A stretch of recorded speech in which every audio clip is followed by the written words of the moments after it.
Welcome, lords and ladies, back to the realm, and to the long-awaited final video exploring the elemental planes, as presented in Pathfinder Rage of Elements. However, today is special as we have a guest. Jotato Chip, please tell the viewers who you are and where they can find your content. Hi, my name is Joe, also known as Jotato Chip on Twitch, and I like to stream games. Jotato Chip will be playing the part of Arundhati Zoe, or simply Dottie, my tour guide in the elemental plane of fire. Did you sign the waiver? The liability waiver for Hot Dottie's tours of the internal furnace. Yes, right after I finished the travel itinerary. Before we cross over, there are a few more details I need to document. There are several connections that allow access to the plane of fire. Most obvious, and perhaps most dangerous, is the war-torn border between the planes of earth and fire. If not for the conflict, you could simply walk between the two planes. As is, you might be better off jumping into a volcano. I'm not joking, volcanoes often have a strong connection to the elemental plane of fire. This can be strong enough not only to provide a passageway, but also to promote the birth of fire-touched Naris in nearby villages, like our tour guide here. Just don't go jumping into any volcanoes or indeed crossing into the plane of fire any other way without first stocking up on protective magic and item. Desert clothing is a good start, but items that can provide resistance to fire damage are better for the intense areas. Access to fire immunity, at the very least temporary immunity, is essential for passing through back access ways like volcanoes. Oh, you'll be fine, as long as you stick to cities and travel by air, of course.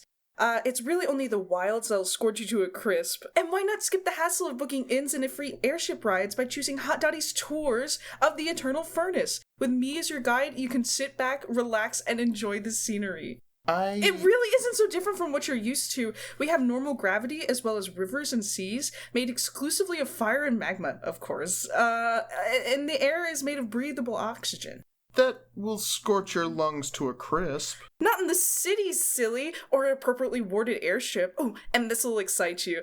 The skies feature no sun or stars, which means there's no day or night, so you can sleep in for as long as you want. So the sky is an empty void? No, the sky features a thick haze of smoke and sulfur, which is where we often get our glowing weather and raining embers and fire. That sounds... And if you happen to stray near the border with Earth, you'll get to see the Aurora Incendii. It's quite a sight. Flames of green, yellow, blue, and white all dancing in the sky. And we wouldn't need to get even much closer than 100 miles or so to get a good view. That actually sounds quite beautiful. Speaking of the border, fire is the outermost elemental plane. Some would say that like the plane of air, which is closest to the universe, the plane of fire is in a privileged position at the outer bounds of the inner sphere. Now, I've been told that the plane of earth was the first of the elemental planes, yet I've also heard rumor of a volcano near the border said to have created the rest of the inner sphere with its first eruption. I understand why such a force of creation would be associated with the abundance represented by elemental earth, but I'm surprised to see it on the fire side of the border. You know, it's typical of elementalists from outside my plane to hold such a shallow view of elemental fire, but I think you'll find that when you look a little deeper, fire is useful for much more than just destruction. Think of the new life that sprouts after a wildfire clears the underbrush from a forest. Fire is a cleansing force that makes room for new life, and most fire elementals will be proud of their association with Sakalayo Peak. So you would contest fire's reputation as a broadly destructive force. I'm curious what you would say about the border war between fire and earth. From what I've heard, the last 5 centuries of fighting are only the most intense years of a much older conflict. The war between fire and earth has been egged on by Ymir and Arizul. They encourage the conflict between the Dominion of Flames and the Peerless Empire, but I'm not going to get into that. My apologies. It's not my place to grill my tour guide on planar politics. But could you tell me a little about the Queen of the Inferno? Yes, well, Ymir is a representative of a much more destructive side of fire. Until the recent release of Atreya, she was the sole elemental lord ruling the plane. Ymir is ambitious. It's the core of her philosophy. Constant forward motion, meeting problems head-on with decisive force, and never stagnating. Can you tell me of her origins? I've been unable to find mention in existing historical records of where she came from. It's as if she popped into history fully formed. Well, now that's a contentious issue. The faithful maintain that she has always been an eternal constant of the universe. But if she's always existed and is always pushing forward, shouldn't she already rule over the multiverse? Those are dangerous questions, and I wouldn't be caught mentioning it in the wrong company. The tongues of Yumeri primarily operate on the plane of Earth, but I expect they keep their eyes and ears everywhere in their reach. Very well, perhaps we should move our focus to the Lambent King. He was imprisoned until recently in the Garnet Brand. Atreya, long ago, he was known as the Lambent Prince, back when he made a regular habit of clashing with more wicked elemental lords. His imprisonment in the Garnish Brand left him weakened. It's the darndest thing. No one even knows who freed him. It doesn't sound like he'll be clashing directly with Ymiri anytime soon, then. From the rumor I've heard, knowledge of his return isn't widespread yet. Even so, his believers are making a resurgence. Now, maybe he doesn't intend to wait for his strength to return before he kindles the flame of change. Oh, here we are, right through this portal. Oh wow, this is Jara, correct?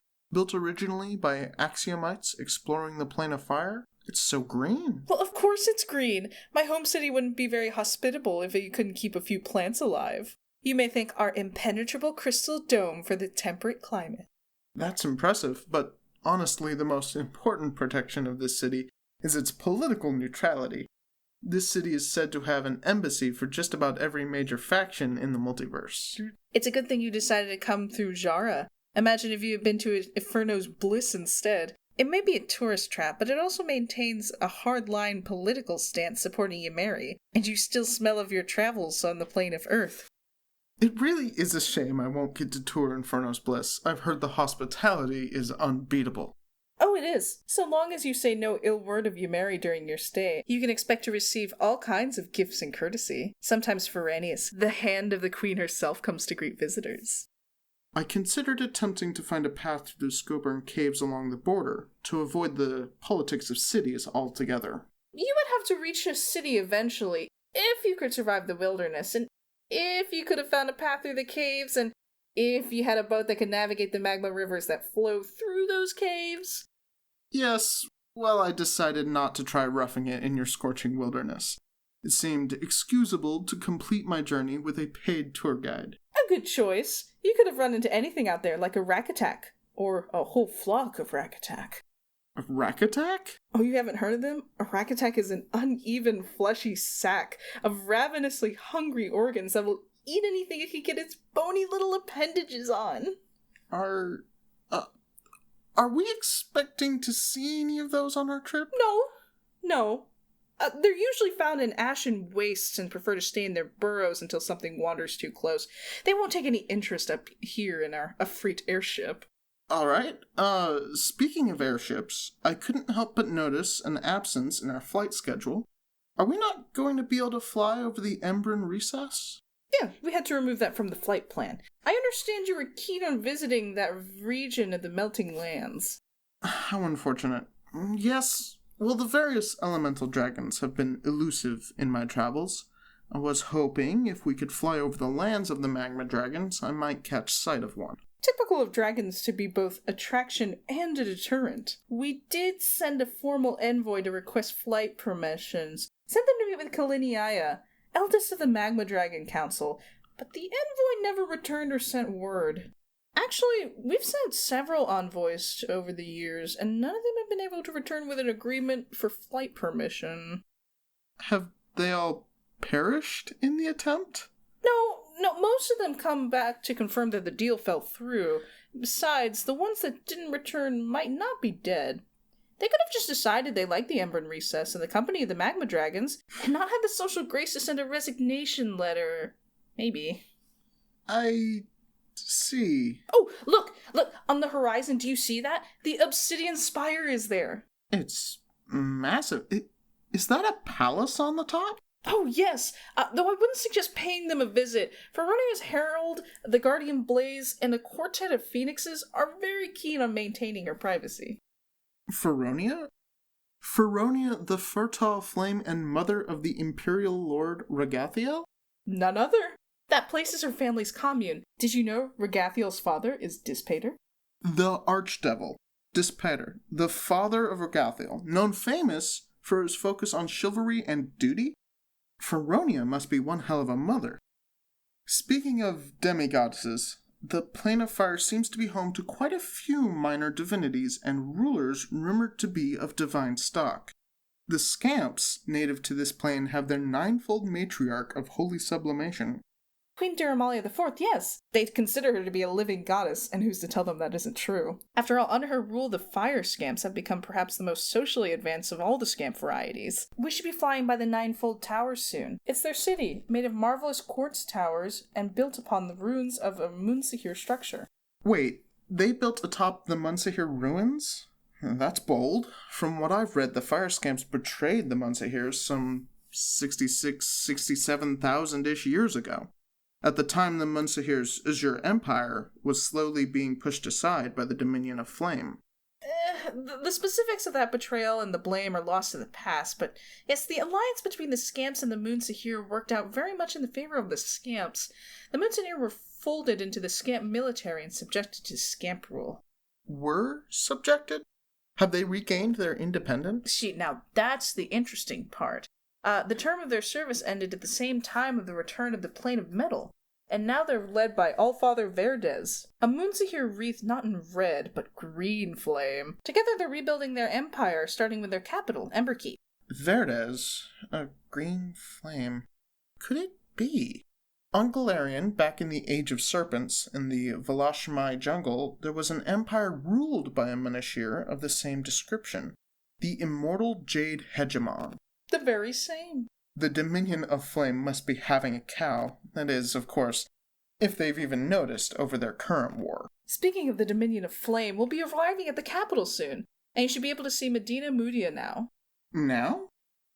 But we're surrounded by a sea of fire all the way out to the... Oh. I really shouldn't have assumed that would be a problem. I've heard it shines like a beacon, but, well, I took that for an exaggeration. That shine is polished brass, correct? Yes, and the city is surrounded by a protective orb. It just doesn't shine as bright as the walls from this far away. You won't find a metropolis anywhere here in the multiverse equal to Medina Mudia. A common claim, but it is natural to take pride in the great achievements of one's home plane. Nautilin, on the Plane of Wood, for example, is a metropolis that claims to only be rivaled by Axis. That seems a more reasonable claim in my estimation. Maybe they could be forgiven for their ignorance. They were disconnected from the cycle so long ago. If you say so. Before I disembark, what should I know about the local politics and city layout? I've heard the Grand Sultana keeps interesting company. Grand Sultana Ayasela Mehelar Kalidala II, Lady of Flame and Khan of Magma. Be mindful of your manners and speech there. Medina Mudia may have an environmental protections to host mortals, but its laws favor the Ifrit. Grand Vizier Abdul Kawi is a powerful individual said to maintain an active spy network that monitors the entire Eternal Furnace. He's also rumored to be skilled with the forbidden art of Chini binding, so you'd be wise to steer clear of anything that smells of the Ifrit court's involvement.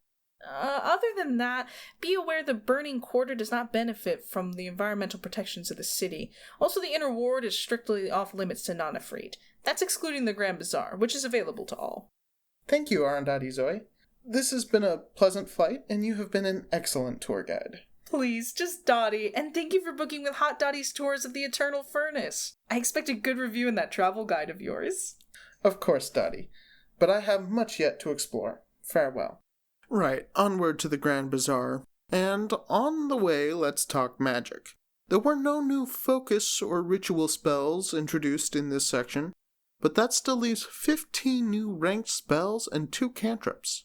One spell that caught my eye was Ymiri's Mark. This curse is a 4th ranked spell that costs 2 actions to cast.